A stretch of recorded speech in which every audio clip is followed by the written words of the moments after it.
Now here's a really interesting seasonal pattern that's coming up, copper into the end of the year. Over the last 15 years, between November the 19th and December the 31st, copper has gained 73% of the time with an average return of 3.19%.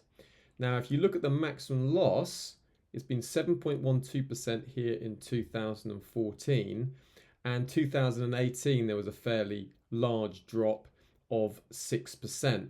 Now, if you look at the other maximum drops, there's been, in positive years, the maximum fall has been, look, as high as 5.32% in 2017 when there was a positive return.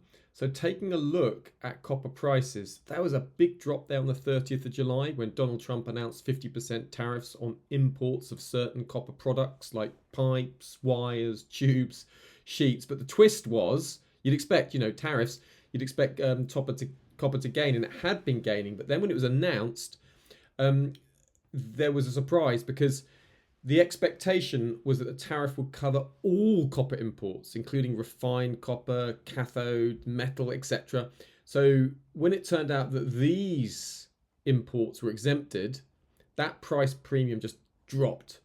And there was one of the largest falls in copper in one day that there's been in years, like a 20% drop. Huge move. So if you look at price now, it's been steadily recovering from these lows.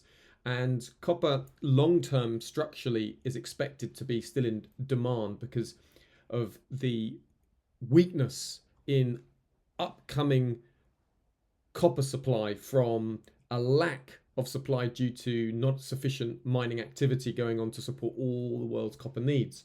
So if you look at price now from this area for a 6% drop, it would be down to this sort of 4.7750 region. So any drops in copper could be attractive with this decent seasonal pattern that we have coming up for the end of the year.